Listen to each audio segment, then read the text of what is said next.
অনেক সময় মাঝে মধ্যে আমাদের বুক ধড়ফড় করে।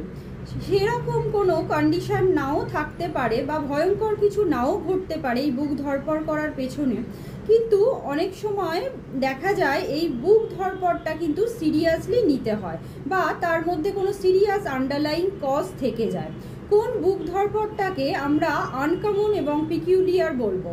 সাধারণত যে বুক ধড়ফড়টা 10 থেকে 15 মিনিট স্টে করবে, তার পাশাপাশি যে সমস্ত সিমটমসগুলো দেখা যাবে তার মধ্যে আপনাদের চোখের সামনে যেন মনে হবে অন্ধকার বা কালো হয়ে আসছে বা ঝাপসা দেখছেন, তার পাশাপাশি বুক ধড়ফড় করছে, তার সঙ্গে সঙ্গে আপনারা মনে করছেন এক্ষুনি যেন আনকনসিয়াস হয়ে যাবেন বা অজ্ঞান হয়ে যাবেন।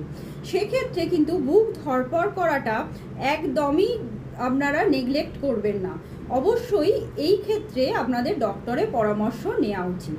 এই বুক ধড়ফড়টা হলো আমাদের হার্টের ছন্দের একটা অ্যাবনর্মালিটি। আমরা সাধারণত ইসিজি বা ইকো করার মাধ্যমে হৃদস্পন্দন বা ছন্দটা ঠিকঠাক আছে কি না সেটা জানতে পারি। তাই অবশ্যই বুক ধড়ফড় করলে একটা ইসিজি এবং ইকো অবশ্যই করা উচিত। নমস্কার।